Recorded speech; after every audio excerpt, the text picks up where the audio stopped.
रघुपति राघव राजा राम, पतित पावन सीताराम।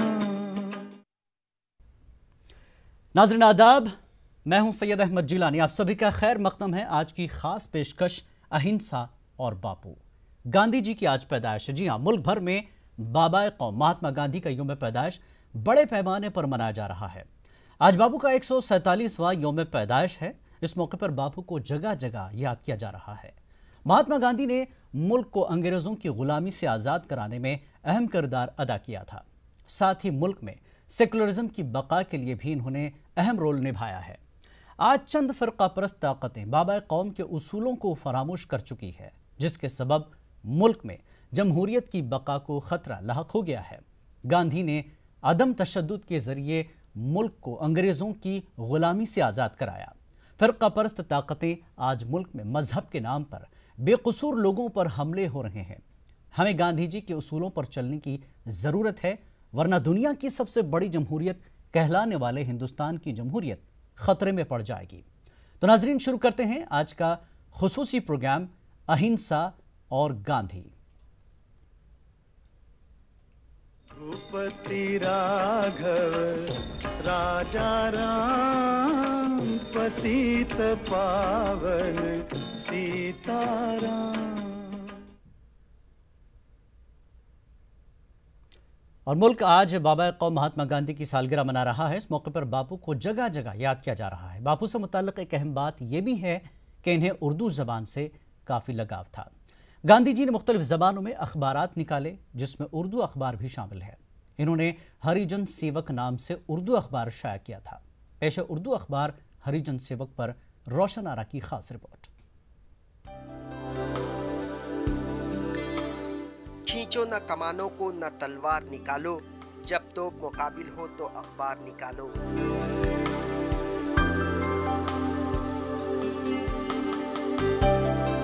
गांधी जी उर्दू के परस्तार रहे, इसकी शीरीनी उन्हें भाती थी। हिंदुस्तानी जबानों के गांधी जी हमेशा हामी रहे। यही वजह है कि उन्होंने गुजराती, अंग्रेजी और हिंदी के साथ साथ उर्दू जबान में हरिजन सेवक नामी हफ्त रोजा अखबार जारी किया। इस अखबार को निकालने का सबब बताते हुए नवजीवन प्रेस के ट्रस्टी कपिल रावल ने कहा कि गांधी जी जनूबी अफ्रीका से मुल्क वापस लौटने के बाद उन्होंने आवाम तक पहुंचने के लिए अखबार व दीगर जराए का सहारा लिया, जिसके जरिए उन्होंने हिंदुस्तानियों में आज़ादी की तड़प पैदा की। यहाँ हिंदुस्तान में मुझे जो काम करना है, यहाँ लोग में बहुत बिछड़े हुए हैं, उनको पूरी जानकारी नहीं है, स्वच्छता नहीं है, काफ़ी कुछ ऐसा है सुधार मांगता है। तो गांधी जी ने, और सबसे बड़ी बात अंग्रेजों के चुंगाल में से देश को छुड़ाने का, तो उसके लोगों को शिक्षित करने की जो आवश्यकता थी, उसके लिए सबसे बड़ा साधन पेपर। इस वक्त ये पत्रों का नाम हरिजन रखा। गुजराती में हरिजन सेवक, हरिजन बंधु, हिंदी में हरिजन सेवक और इंग्लिश में सिर्फ हरिजन। हाँ, उर्दू में भी हुआ था।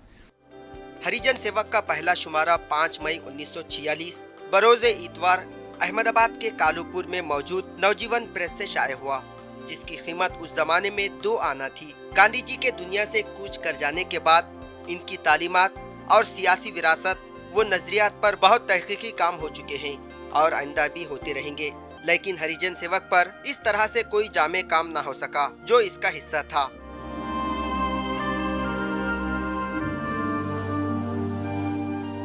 आज से 10 साल पहले गुजरात से शाये होने वाला गुलाम मोहम्मद अंसारी का मजमून गुजरात में उर्दू सहाफत 1947 के बाद एक जायजा मजमून ही नुमाया नजर आता है। और एक लंबे अरसे के बाद उनको ये एहसास हुआ कि उर्दू में भी अखबार निकालना चाहिए। अंग्रेज़ी में, हिंदी में वो अखबार निकाल ही रहे थे, कई अखबारों की अदारत भी कर रहे थे। तो इस तरह उन्होंने 5 मई 1946 को उर्दू में हरिजन सेवक नामी अखबार अहमदाबाद से जारी किया। उसमें उन्होंने लिखा, ख़ास बात ये थी कि देवनागरी के साथ उर्दू भी चाहिए। उनका कहना ये था कि इसके ज़रिए हम बहुत बड़े लेवल तक, मुल्क गिर पैमाने पर लोगों तक पहुंच सकेंगे।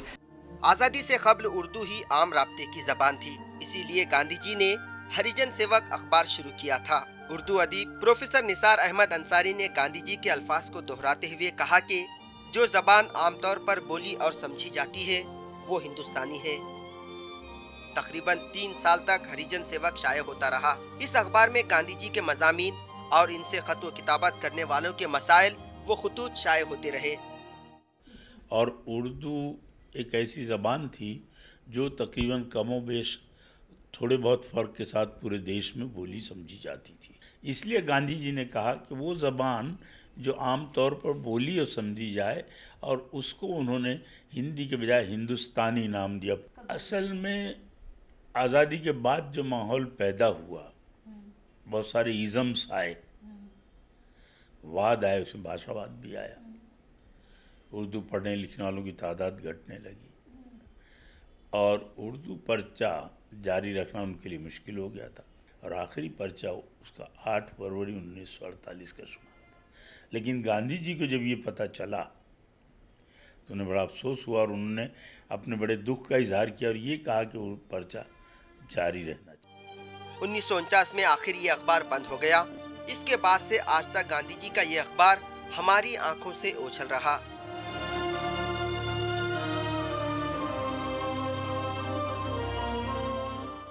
ईटीवी के लिए अहमदाबाद से रोशन आरा की रिपोर्ट।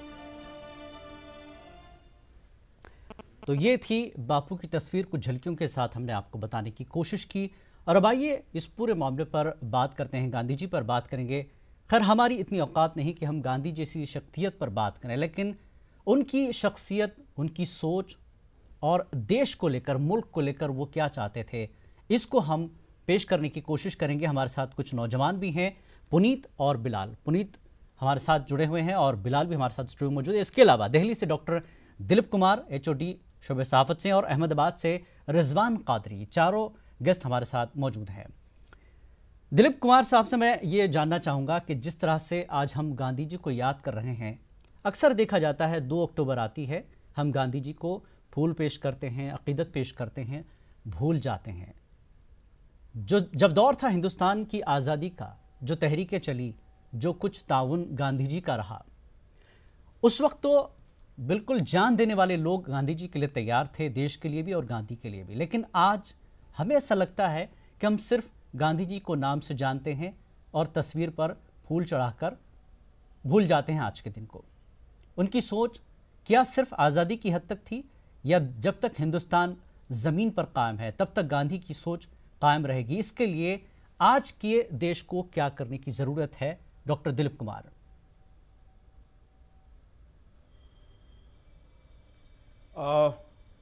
डॉक्टर स्टेनले जोन्स के शब्दों से मैं अगर कहूं जी, उन्होंने बड़ी एक खूबसूरत सी बात कही थी कि नाथूराम गोडसे के गोली से जो नाथूराम गोडसे के बंदूक से जो गोली चली, वो गांधी के शरीर को तो जरूर उसने मार दिया, और जो उसका मकसद था कि गांधी के विचारों को भी मार दिया जाए, लेकिन उसने गांधी के शरीर को मार करके उनके विचारों को मुक्त कर दिया। और उनके विचार जो सशरीर गांधी जी थे, उसके बाद का जो उनका विचार था वो ज़्यादा बलशाली साबित हुआ।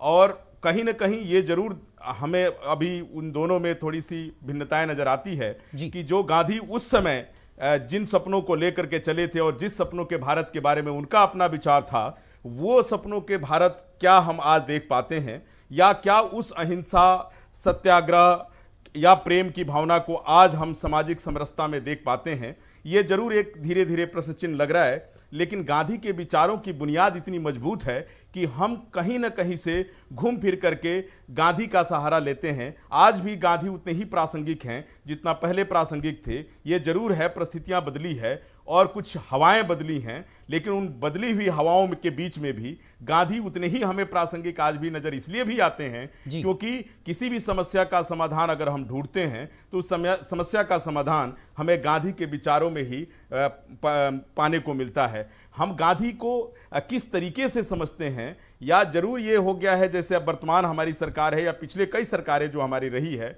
उन्होंने गांधी के विचारों को माना है। मेरा मानना है कि गांधी के विचारों को मानने के बजाय उन्हें अपनाने और आत्मसात करने की जरूरत है, क्योंकि गांधी हमेशा से ही ये चाहते थे कि राजनीतिक ध्रुवीकरण न हो, अस्पृश्यता की भावना न हो, सभी लोग पढ़े लिखे पढ़े लिखें या देश में सत्ता का विकेंद्रीकरण हो, वो सत्ता का विकेंद्रीकरण जो आज कहीं केंद्रित होते हुए नजर आ रही है, ये कहीं न कहीं गांधी के विचारों को चोट पहुंचाती है। लेकिन हम लोग गांधीवादी जो विचारधारा के मानने वाले और समझने वाले लोग हैं, इतने आसान्वित हैं कि हमें ये लगता है कि नहीं, गांधी फिर से दोबारा वापस आएंगे, युवाओं में आएंगे, अन्ना हजारे के रूप में कभी आएंगे, और इस तरीके से जो गांधीवादी विचारधारा है वो कहीं ना कहीं से फिर देश की उस बुनियाद में चूंकि रची बसी है, तो किसी भी दृष्टि से हम ये मान के चलते हैं कि देश में गांधीवादी विचारधाराओं का थोड़े देर के लिए पटाक्षेप हो सकता है, लेकिन हरास होते हुए नजर आए, ऐसा हमें अभी फिलहाल नहीं लगता है। बिल्कुल, बहुत बहुत अच्छी बातें आपने कही दिलीप कुमार साहब। रिजवान कादरी अहमदाबाद से हैं। रिजवान कादरी, गुजरात और गांधी जी बहुत कुछ रिश्ता है, बहुत कुछ चीज़ें हैं, बहुत कुछ यादें हैं, तारीखदां हैं आप। तारीख के हवाले से अगर हम बात करें, गुजरात और गांधी जी, अहिंसा, आज हमने चुना है मौजू अहिंसा और बापू। मुल्क के हालात आपके सामने हैं, बापू जी को आप पढ़ चुके हैं, तारीखदां हैं आप, कैसे देखते हैं आज के दिन को और बापू के उस हिंदुस्तान को? 100 साल हुए महात्मा गांधी जी को हिंदुस्तान लौटे। 1915 में जब गांधी जी हिंदुस्तान लौटे तब हिंदुस्तान बदल चुका था। साउथ अफ्रीका जब गांधी जी गए थे तब हिंदुस्तान अलग था। 1915 में जब वे लौटे तब हिंदुस्तान बदल चुका था जी। हिंदुस्तान की सूरत और सीरत दोनों बदल चुकी थी। आज़ादी का जो हमारा आंदोलन, आज़ादी का संग्राम जो चल रहा था, 1915 की साल हिंदुस्तान की राजनीति के लिए, हिंदुस्तान के आज़ादी के संग्राम के लिए एक टर्निंग पॉइंट साबित हुआ।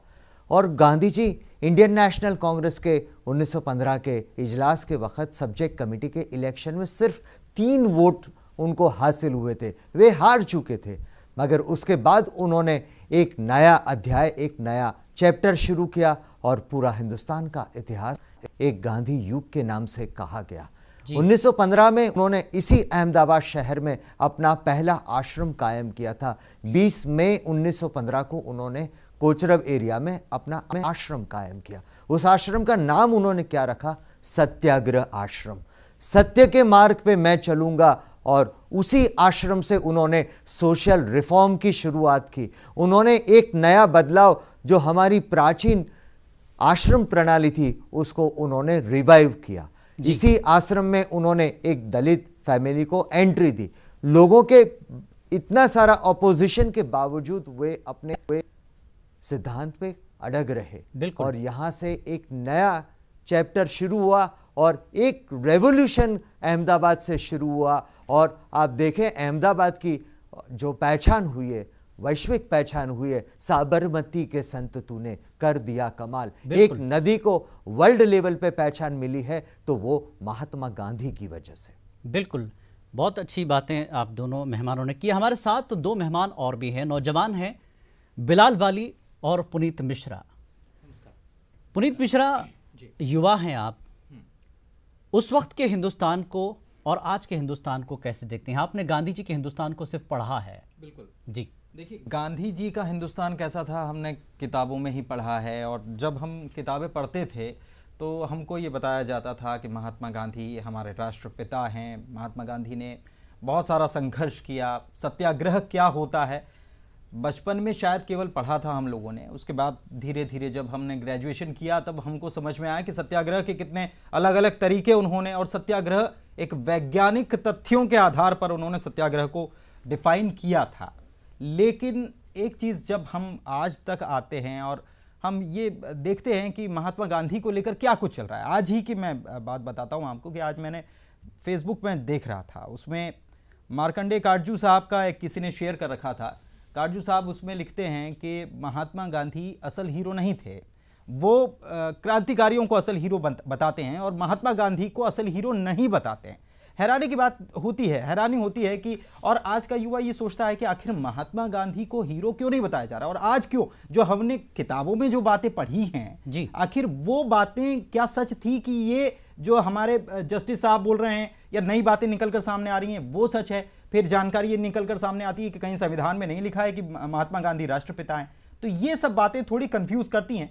लेकिन फिर भी युवा, हम ये मानते हैं और ख़ासतौर पर मैं ये मानता हूँ कि युवा जो हैं वो इस बात पर भरोसा करते हैं कि जी हाँ, सत्याग्रह से किसी चीज को हासिल किया जा सकता है। और आज 2 तारीख है और आज हम महात्मा गांधी को याद नहीं कर रहे हैं, साथ ही साथ स्वच्छता अभियान को भी हम उसका पालन कर रहे हैं, लोग साफ सफाई कर रहे हैं। दिखावा होता है, लेकिन उसके बावजूद हम ये देखते हैं कि कहीं ना कहीं एक मैसेज जो महात्मा गांधी ने देने की कोशिश हमको की है जी, कुछ युवा जो हैं उसकी तरफ आगे बढ़ रहे हैं। और अगर यही स्पीड रही तो निश्चित रूप से महात्मा गांधी के सपनों का भारत जो है वो बन पाएगा, हमें ऐसा लगता है, लेकिन कोशिश हम ही करनी होगी। बिल्कुल, क्योंकि युवा है आप। बिलाल बाली, आपका ताल्लुक भी कश्मीर से है, जिस तरह के हालात कश्मीर में हैं, हिंदुस्तान, गांधी जी, जैसा कि पुनीत ने भी कहा कि उस वक्त का हिंदुस्तान और आज के हिंदुस्तान में काफ़ी बदलाव आया है, लेकिन जो चीज़ें गांधी जी ने कही थी वो चीज़ें आज हो रही हैं, लेकिन उसका नाम और उसकी शक्ल बदली है। क्या कहेंगे आप? देखिए जिलानी साहब, प्रोग्राम में आने से पहले मैं सोच रहा था कि मैं किन बातों का जिक्र करूं कि जो गांधी जी के बारे में दुनिया नहीं जानती है जी।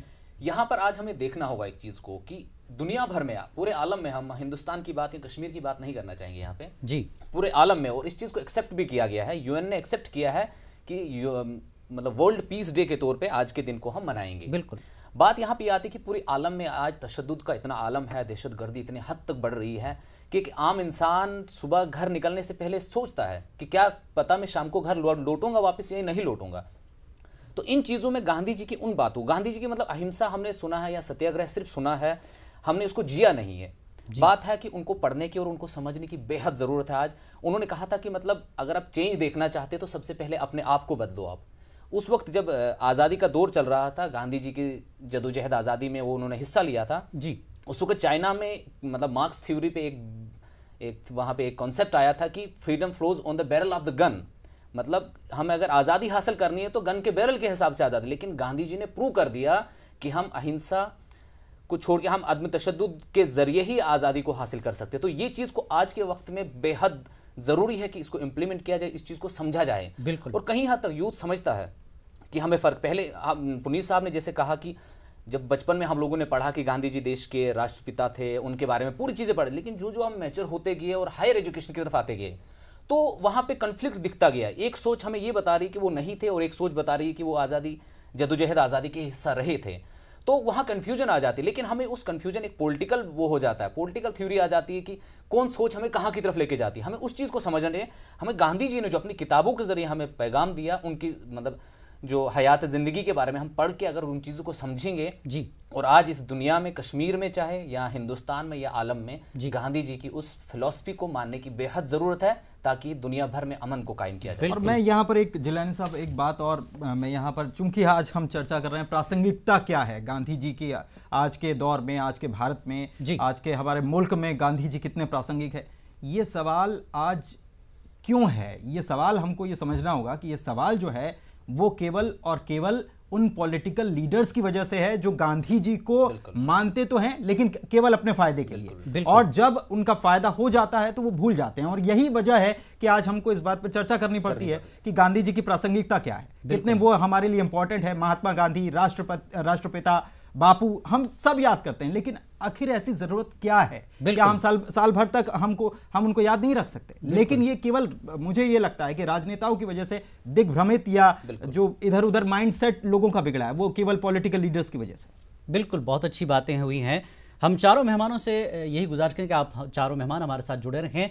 हम एक ब्रेक लेंगे, ब्रेक लेने के बाद आएंगे तो वापस बात करेंगे गांधी जी ने और क्या कुछ कहा देश के लिए, अहिंसा और हिंसा के बीच का जो फर्क गांधी जी ने कई मौकों पर बताया। जब भी मुल्क में हालात खराब रहे, आज़ादी के वक्त भी, तब लोगों से उन्होंने हिंसा और अहिंसा को बहुत अच्छे से समझाया। आप कैसे देखते हैं आज के इस हिंदुस्तान में भी हिंसा और अहिंसा के बीच झूल रहा है हिंदुस्तान? दिलीप कुमार साहब। देखिए, गांधी के विचारों को जिस तरीके से हम लोग समझने की कोशिश कर रहे हैं, मुझे लगता है कि थोड़ा गहराई में जाने की जरूरत है, क्योंकि गांधी हमेशा से मानते थे कि पहले अपने विचारों की शुद्धि करो। विचारों की शुद्धिकरण का मतलब प्योरिटी इन थॉट्स अगर आपके अंदर नहीं है तो वो सारी चीजें जो आप बाहर से देख रहे हैं, अभी कुछ हमारे युवा मित्र जो कह रहे थे कि जो विश्व में हिंसा का परिदृश्य है उसमें गांधी ज्यादा रिलेवेंट हो जाते हैं। गांधी ज्यादा रिलेवेंट हो जाते हैं या गांधी है रिलेवेंट हो जाने की जो प्रक्रिया है या ऑलरेडी गांधी प्रक्रिया में शामिल हैं, इन दोनों में फर्क करने की जरूरत है। क्योंकि गांधी ये कहते हैं कि गांधी गांधीवाद जो है वो व्यक्तिगत तौर पे कोई विचारधारा नहीं है। गांधीवाद स्वयं से निकली हुई एक ऐसी विचारधारा है जो स्वयं को संतुष्टि देती है। मानसिक तौर पे आप संतुष्ट कब होते हैं? जब आप कभी भी कहीं पर भी कहीं हिंसा होते हुए देख नहीं पाते। आप समझते हैं कि जो दूसरों के साथ हिंसा हो रही है कहीं ना कहीं मैं उसमें शामिल हूं। जब अपने लिए जो व्यवहार आप उम्मीद करते हैं वो दूसरों के प्रति भी वैसा ही अगर व्यवहार आप उम्मीद करें तो हिंसा की कहीं ना कहीं जो प्रक्रिया जो आज दिखाई दे रही है देश में वो दिखाई नहीं देगी। गांधी दूसरे तरफ ये भी कहते हैं, या गांधी की विचारधारा को मानने वाले लोग ये कहते हैं कि उसमें एक जो लंबी उछाल जो एक देश के पूंजीपति वर्ग लोग ले रहे हैं, वो कहते हैं अपरिग्रह की एक अपरिग्रह नाम का एक शब्द देते हैं। उसमें लिमिट से ज्यादा धन आपको अर्जित नहीं करना, आपके जीविकोपार्जन से ज्यादा अगर आप धन उपार्जित करते हैं और स्वयं के ऊपर वो खर्च करते हैं तो वो कहीं से प्रासंगिक नहीं है। हिंसा वहीं से प्रारंभ होती है। एक पीड़ित शोषित वर्ग जो आज का परिदृश्य दिखाई दे रहा है वो इसलिए दिखाई दे रहा है कि कुछ लोग सामाजिक जो सरोकार रखने वाले जो बड़े रसूख वाले लोग हैं उनका जो संचित धन है, उनकी संचित धनों की जो मात्रा है वो बहुत ज्यादा है, और कुछ जो शोषित पीड़ित वर्ग के लोग हैं उनको खाने के लिए नसीब नहीं हो रहा है। बहुत सारी समस्याएं भुखमरी की है इस देश में। आप आजादी के 65 साल के बाद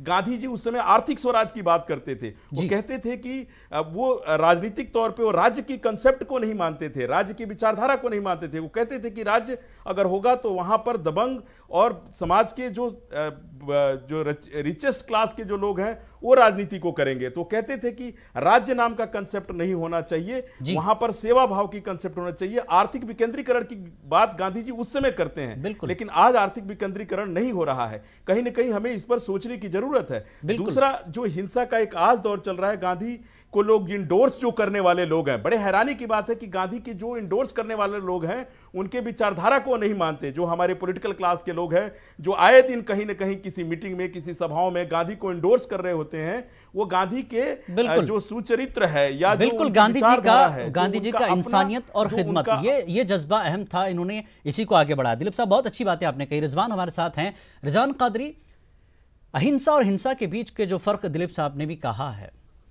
इस वक्त मुल्क में इत्तेहाद की बातें चल रही है। मुल्क टूटा नहीं था, मुल्क आज भी एक है, लेकिन कहीं ना कहीं खलिश दीवारें खड़ी करने की कोशिशें की जा रही है। अगर हम इस इत्तेहाद की बात करें सारे कौमों के बीच, तो उस अहिंसा और हिंसा के फर्क को आप गांधी जी के हवाले से आज के हिंदुस्तान को क्या मैसेज देंगे? रिजवान कादरी। मैं मेरी बात आपको 1931 के 1931 के टाइम मैगजीन के द्वारा प्रस्तुत करूंगा। जी। 12 मार्च 1930 को महात्मा गांधी अहमदाबाद से दांडी की ओर चले थे। अभी इनका सत्याग्रह पूरा होगा कि नहीं वो किसी को पता नहीं था जी। मगर दुनिया का जो वो जमाने का रिनाउंड मैगजीन जो था टाइम मैगजीन, उनने 31 मार्च 1930 के इश्यू के ऊपर सेंट गांधी की तस्वीर प्रस्तुत की जी, पब्लिश की।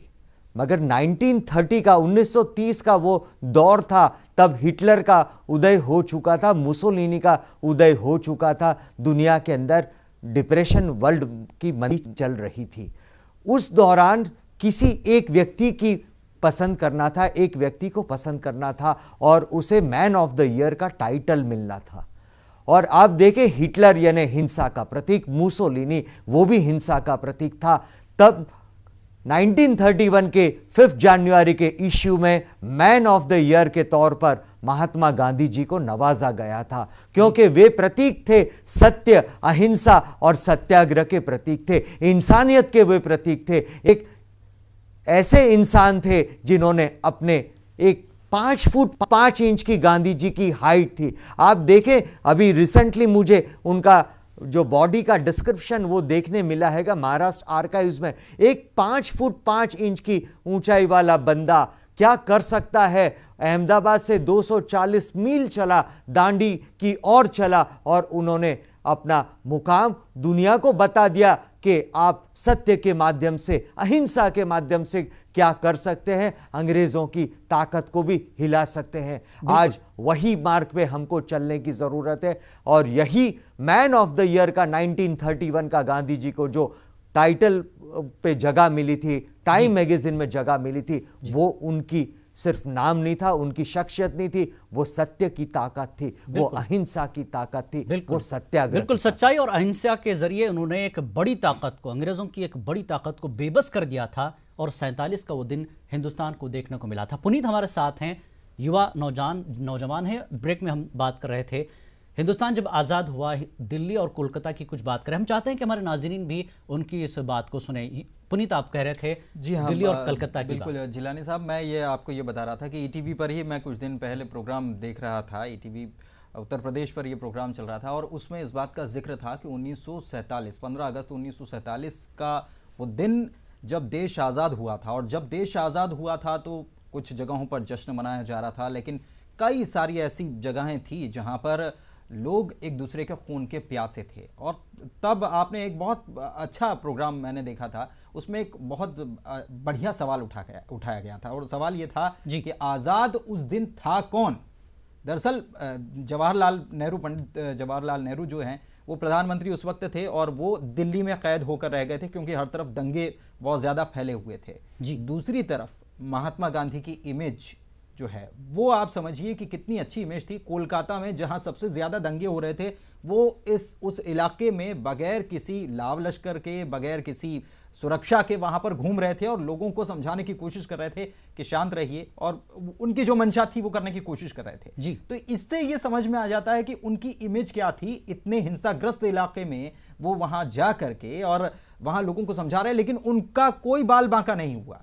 तो एक संत की जो उपाधि जो दी गई उनको, वो शायद इसी वजह से दी गई, और इसी वजह से आज पूरी दुनिया उनको मानती भी है। बिल्कुल। लेकिन हैरानी होती है कि बाकी पॉलिटिकल पार्टीज जो है, मैं बार बार ये कह रहा हूं क्योंकि इसी की पॉलिटिकल पार्टीज जो हैं वो देश को कहां ले जाना है ये डिसाइड करती हैं, और यहीं पर कमी रह जाती है कि महात्मा गांधी को पूछते हैं, उनको याद भी करते हैं, लेकिन उसके बाद उनकी बातों को हम भूल जाते हैं। बिल्कुल बिल्कुल। बहुत बिलाल बाली, आपसे भी बात हो रही थी, आपने कहा कि जो चीज़ें उस वक्त गांधी जी ने कही थी देश को बनाने के लिए आज हो रही हैं, लेकिन कुछ बदलाव के साथ। क्या बदलाव आप देखते हैं, क्या कहा था गांधी जी ने? आप देखिए, सबसे पहले मैं बात करूंगा, दिलीप साहब ने एक बात कही कि प्योरिटी इन थॉट्स, कि हमें अंदर जीना होगा। खाली कहने से, बात करने से, या इस तरह प्रोग्राम डिबेट करने से, या एक दिन मनाने से कुछ नहीं होने वाला है। बिल्कुल। अगर हम चेंज चाहते सच में उन प्रिंसिपल्स को जो गांधी जी ने कहा था, जो चाहते थे कि मेरा देश, मेरा मुल्क ऐसा हो, हमें उन चीज़ों पर अमल करने की बहुत ज़्यादा ज़रूरत है आज के वक्त में। और ये शुरुआत कहीं और से नहीं, मैं ऑडियंस से नहीं कहूँगा कि आप शुरुआत कीजिए, मुझसे शुरुआत होती है सबसे पहले कि मैं शुरू करूँ और मैं इसको इंप्लीमेंट करूँ आज से और अभी से जी। गांधी जी की दूसरी बात जो है पॉलिटिकल रिफॉर्म, ये नहीं, इकोनॉमिक इंडिपेंडेंस, मतलब इक्तिसादी आज़ादी की बात की थी उन्होंने।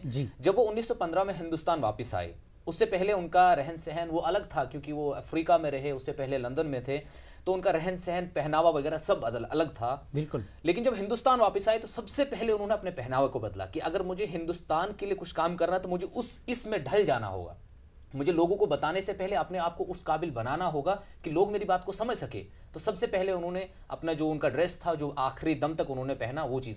और उन्होंने आज अगर हम बात कर रहे हैं कि मेक इन इंडिया की बात कर रहे हो, गांधी जी ने उस वक्त कह दिया था ये सब चीज़ें जी, कि हमें स्वदेशी चीज़ें बनानी होंगी, देश में बना के उनको आगे बढ़ाना होगा। और अंग्रेज़ों की जो इक्तिसादी हालत थी वो हिल गई थी उस वक्त, जब गांधी ने इन चीज़ों को अपनाया और लोगों से अपील की कि तुम अपने मुल्क में सब चीजें बनाइए, अपनी चीजें पहनिए। खादी का कॉन्सेप्ट जो भी था, गांधी जी खुद जो चरखा काट के अपने ड्रेस खुद पहनते थे। तो ये चीजें देखिए कहां से शुरुआत होती है, शुरुआत हमसे होती है। बिल्कुल। हम आज एक पॉलिटिकल डाइस पे जाके अगर भाषण दे दे, या पॉलिटिकल ये टीवी डिबेट में अगर हम कह दे कि ऐसा ऐसा गांधी ने कहा था, मुझे नहीं लगता कि ये कारआमद होगा। कारगर वो चीज होगी कि हम कब इस पर अमल करना शुरू, अमली तौर पर करेंगे, बिल्कुल अमल करना शुरू होगा।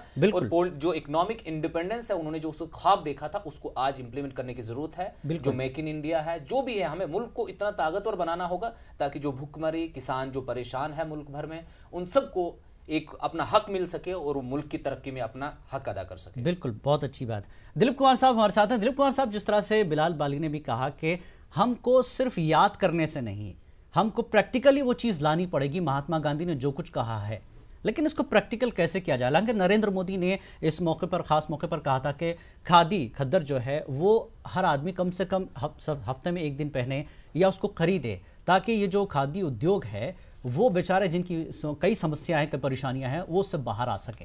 लेकिन बोलने से नहीं होगा, प्रैक्टिकल कैसे कराया जाए इसको? दिलीप साहब।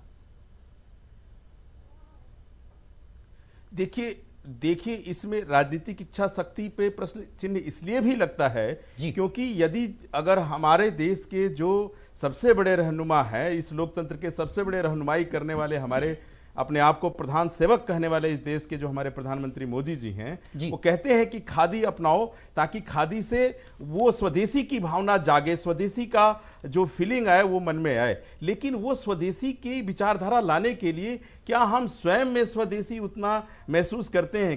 क्या हम स्वयं में वो गांधी की जो सदा जीवन उच्च विचार की जो भावना थी उसको हम जीते हैं क्या? इस पर एक प्रश्न चिन्ह लगता है, क्योंकि आज की जो युवा पीढ़ी है या आज मीडिया के इस क्रांतिकारी दौर में जो लोग हैं वो आपकी कथनी और करनी और खासकर आपके परिवेश को देखते हुए या आपकी वेशभूषा को देखते हुए सोचते हैं, क्योंकि गांधी को वो बेहतर पहले समझते हैं, या गांधीवाद को जो जीने वाले लोग हैं, चाहे वो प्रोफेसर रामचंद्र गुहा हो या उनके जैसे हजारों की संख्या में आज भी भारत में लोग मौजूद हैं जो कहते हैं कि नहीं, गांधीवाद ऐसे जिया जाता है। गांधी जी की मार्केटिंग हो गई है आजकल, मुझे ऐसा लगता है कि गांधी के विचारों की मार्केटिंग हो रही है रेदर देन कि गांधी के विचारों को जिया जाए या उसे प्रायोगिक रूप में स्वयं में लाया जाए। गांधी जी, हमारे मित्र कह रहे थे, बड़े एक शालीनता के साथ एक बात कहूं कि गांधी जी ने जब विलायत जा रहे थे, जब लंदन जा रहे थे, तो अपनी मां से, जो उनकी सदाचारिणी मां थी, उनसे वादा किया था कि मद्य मांस तथा नारी का मैं सेवन नहीं करूंगा। वो विचारधारा, वो सुचिता और वो शुद्धता देखिए उनके विचारधारा का, जो गांधी जी ने आजीवन जिया, और वही गांधी को जीने वाले आज लोग, क्या जो गांधी बिल्कुल पहले तो गांधी जी ने खुद अमल किया, गांधी सोचिए, बिल्कुल उन्होंने खुद अमल किया, प्रैक्टिकल किया, तब जाके उन्होंने लोगों से कहा। बहुत अच्छी बात। रिजवान, तो हमें लगता है कि खादी ही पहने हैं आज। रिजवान, कैसे आप देखते हैं कि महात्मा गांधी की जो बातें थी उस वक्त के लिए, स्वदेशी की जो उन्होंने खिलाफ कहा कि ये चीजें नहीं होनी चाहिए मुल्क में, आप तो आज खादी भी पहने हुए हैं, क्या कहेंगे खादी के ताल्लुक से? रिजवान, 1915 में जब गांधी जी लौटे तब उनका कॉन्सेप्ट क्लियर था। उनका जब पहला इंटरव्यू बॉम्बे में लिया गया तब भी उन्होंने कहा था कि हूँ गुजराती होवाથી गुजराती भाषा मार्फते देशनी सेवा करवा मांगू छू जी, यानी मैं गुजराती हूँ और गुजराती के भाषा के माध्यम से मैं सेवा करना चाहता हूँ। वो अफ्रीका से लौटे तब भी उनका कॉन्सेप्ट क्लियर था कि मैं अहमदाबाद को अपनी कर्म भूमि बनाऊंगा, क्योंकि अहमदाबाद हिंदुस्तान का टेक्सटाइल हब वो टाइम पे बन चुका था, हिंदुस्तान का मैनचेस्टर बन चुका था। गांधी जी को पता था कि रेंटे के माध्यम से, चरखे के माध्यम से वो क्या कर सकते हैं, तो उन्होंने अहमदाबाद में आश्रम कायम करने से पहले ही चरखे की खोजबीन करना शुरू किया, और चरखे को कैसे हम मॉडिफाई कर सकते हैं, चरखे को आम लोगों तक कैसे पहुंचा सकते हैं, वो उनके अलग अलग एक्सपेरिमेंट्स शुरू हुए। 1915 के अंदर उन्होंने पालनपुर से करीम भाई को भी, एक बुनकर को भी बुला के बसाया था, और आश्रम में बाकायदा उन्होंने ट्रेनिंग शुरू किया था, और उसके बाद वो जो उन्होंने इंप्लीमेंट करके बताया 1920 की साल में, जब नॉन कॉपरेशन मूवमेंट के दौरान इंग्लैंड की मिलों के शटडाउन करना पड़ा था, मैनचेस्टर की मिलों को भी बंद करना पड़ा था, यह स्वदेशी की ताकत गांधी जी ने प्रैक्टिकली करके बताई थी। वो जानते थे कि खद्दर के माध्यम से, एक सूत के धागे के माध्यम से किस तरह से पूरे देश को, समूचे देश को जोड़ा जा सकता है, और इसी वजह से ग्रामोत्थान की बात गांधी जी हमेशा जोर देते कि गांव को किस तरह से अपलिफ्ट किया जाए, वही उनका मेन उद्देश्य हुआ करता था। अब हम, चूंकि वक्त की कमी भी है, इसलिए हम अपने नौजवानों की तरफ आएंगे। पुनीत मिश्रा, बिलाल बाली। पुनीत मिश्रा, मैं चाहता हूं कि बहसीत नौजवान युवाओं को आज के अहम दिन पर क्या मैसेज देंगे, थोड़ा शॉर्ट में?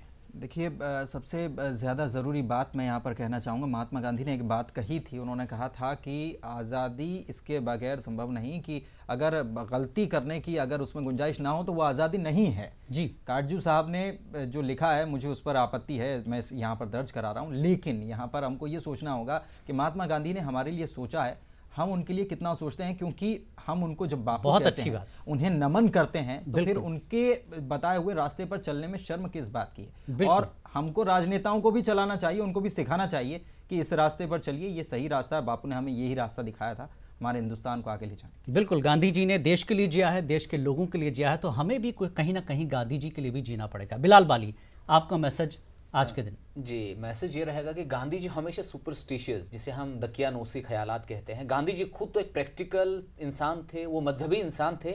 मजहब एक रहने का, जीने का सलीका है, वो अलग अपना अपना फेथ है, लेकिन उन्होंने हमेशा कहा था कि मेरे पाँव छूने से बेहतर है कि मुझे मेरे साथ पाँव से पाँव मिलाकर आप आगे बढ़िए।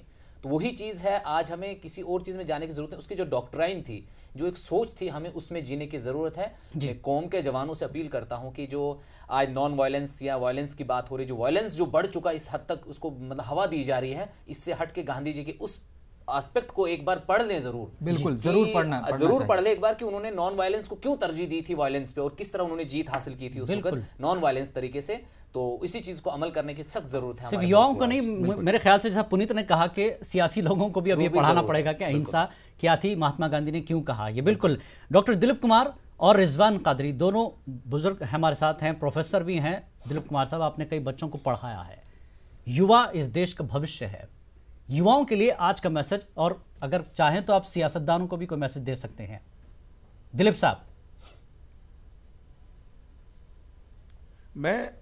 मैं ये मानता हूं, एक छोटी सी बात से इस बात को मैं पूरा करूं, मुकम्मल करूं अपनी बात को जी। और वो ये है कि इंसान जब सफलता की तरफ चलता है, या चाहे वो युवा पीढ़ी हो या नेता हो, तो वो हमेशा झुक करके चलता है। और मान लीजिए कि अगर किसी को पहाड़ी पर माउंट एवरेस्ट पे चढ़ाई करनी है तो उसे हमेशा अपने आप को झुका करके चलना पड़ता है, जबकि अगर पहाड़ से नीचे उतरना हो तो अपने आप को वो अकड़ करके चलता है और उसमें गिरने का डर ज्यादा रहता है। तो मेरा मानना है कि आज अगर देश को समग्रता के साथ एक साथ सबको लेकर चलना है, सबका साथ सबके विकास की बात अगर करनी है, तो हमें थोड़ा सा सभी को थोड़ा थोड़ा झुक करके एक दूसरे की भावनाओं की कद्र करते हुए सबको साथ लेकर के चलना चाहिए। ये युवाओं के अंदर ये भावना इसलिए भी ज्यादा जरूरी है क्योंकि आज की जो युवा पीढ़ी है उन्हीं पर देश का कल का भविष्य टिका हुआ है। तो घर से अगर उनके संस्कार अगर अच्छे निकले, हम ये सोचे कि जो हमें अच्छा लगता है वो वही चीज हम दूसरे के लिए भी करें, तो मुझे लगता है कि गांधी की विचारधारा को सकारात्मक रूप में हम इस दुनिया में देख पाएंगे। बिल्कुल, बहुत अच्छी बात। रिजवान कादरी, आपसे भी यही रिक्वेस्ट है कि आप देश को, नौजवानों को क्या मैसेज देंगे आज के दिन?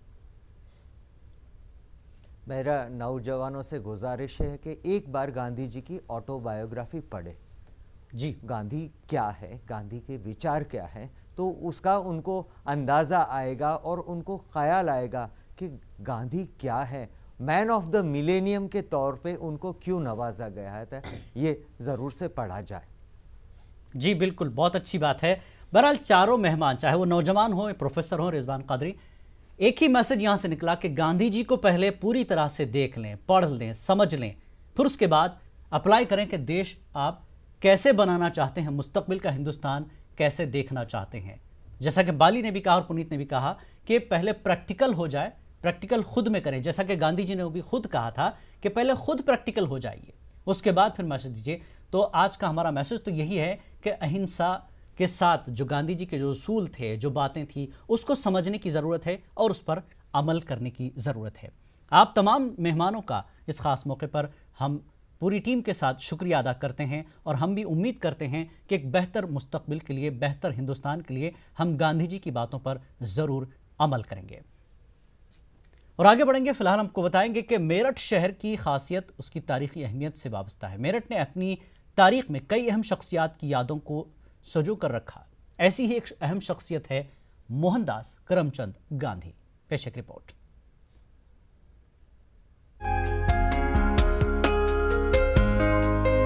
मेरठ में मुस्तफा कैसल, मेरठ कॉलेज, नौचंदी मैदान और गांधी आश्रम आज भी महात्मा गांधी के मेरठ दौरे की अहम निशानियों के तौर पर मौजूद है। भारत छोड़ो तहरीक और जंग आज़ादी के वक्त गांधी जी ने इस इलाके के अवाम में मोहब्बत और कुर्बानी के उस जज्बे को महसूस किया था जो मेरठ के मुजाहिदीनों ने 1857 में एक नज़ीर के तौर पर पेश की थी। गांधी जी के नजरिए ने उस वक्त भी दुनिया भर के सियासतदानों को सोचने पर मजबूर कर दिया था। आज के माहौल में भी गांधी जी की तालीमात को महसूस किया जा रहा है। फिरका वाराना तशद्दुद के खिलाफ जहां गांधी जी ने मरण व्रत करके अवाम को समझाने की कोशिश की, वहीं खुद को तकलीफ में रखकर मुल्क की तकालीफ को दूर करने की भी कोशिश की। गांधी जी की इससे ज़्यादा हमें आज की जो तालीमात हैं, जो आज हमें ज़रूरत है, इस वक्त में हम देख रहे हैं कि जैसे हालात पैदा हो रहे हैं और जिस तरह से जो है आज सन 47 के बाद से, पार्टीशन के बाद में इन दोनों मुल्कों के उससे हालात पैदा हुए हैं। शायद अगर उनकी तालीमात पे हम लोग अमल करते तो ये हालात, ये वाक़यात हमें देखने को ना मिलते। तारीख के जानकार और समाजी अफराद मानते हैं कि दोबारा मुल्क में जिस तरह से आपसी नाइत्तेफाकी और तशद्दुद का माहौल पैदा हो रहा है वो समाज और मुल्क की सलामती के लिए खतरनाक साबित हो रहा है।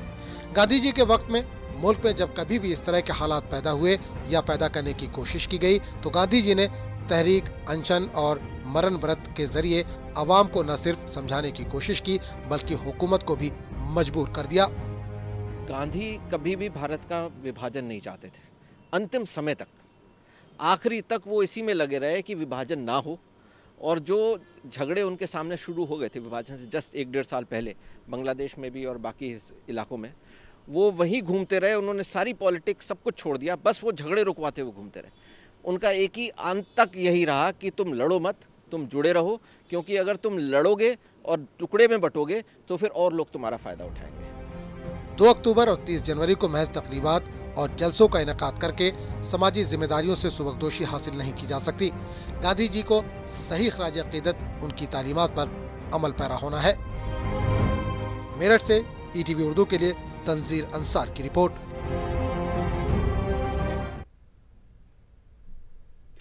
जी हां, बाबा कौम महात्मा गांधी अपनी बुलंद व बाला शख्सियत की वजह से हिंदुस्तान ही नहीं दुनिया के बड़े रहनुमा तस्लीम किए जाते हैं।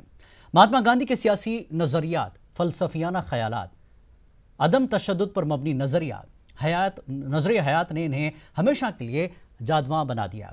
इन्होंने हिंदुस्तान के रोशन मुस्तकबिल के लिए हिंदू मुस्लिम इत्तेहाद पर जोर दिया और कई इक़दामात उठाए थे। जंग आज़ादी में गांधी जी के नजरियात व ख्यालात ने दुनिया को इनका हमनवा बनाया। इन्होंने हमेशा जान लेने के बजाय कौम के अंदर जान देने की कुव्वत पैदा की। जुल्म का मुकाबला असलहे के बजाय अहिंसा से करने की तलकीन की, जिसकी वजह से एक ज़बरदस्त हुकूमत इनके आगे बेबस हुई और मुल्क आज़ाद हुआ। गांधी जी ने हमेशा हिंदू मुस्लिम इत्तेहाद पर जोर दिया, जिसकी मिसालें कोलकाता के बलिया घाटा में बिखरी पड़ी हैं। कोलकाता के बलिया घाटा में कभी मुसलमानों की कसीर आबादी हुआ करती थी। आज भी यहां मुसलमानों की यादगारें बिखरी पड़ी हैं। तहम बंटवारे के वक्त यहां की मुस्लिम आबादी सिमट गई। बांग्लादेश रिफ्यूजियों की बंगाल आमद के साथ इस इलाके पर रिफ्यूजियों ने कब्जा किया। 1946 का फसाद लंबे अरसे तक चला। फसाद के खत्म होने के बाद भी तनाव देखा गया। मगरबी बंगाल के नवाखाली में फरका वाराना फसाद से परेशान गांधी जी ने कोलकाता का रुख किया और 1 माह तक यहां नवाब हैदर अली के मकान में क़याम किया। और इस मुद्दत में आपसी इत्तेहाद को मजबूत तर बनाने की कोशिशें जो आज भी याद की जाती हैं। इसी इलाके के रिहायशी मानिक बनर्जी की उम्र उस वक्त 8 साल थी। कई धुंधली यादें आज भी इनके जहन में महफूज हैं। इनके मुताबिक उस वक्त गांधी जी के इत्तेहाद के पैगाम पर दोनों फ़िरक़े के लोगों की जानिब से खैर मकदम किया जाना और इस पर कायम रहना अपने आप में एक मिसाल है।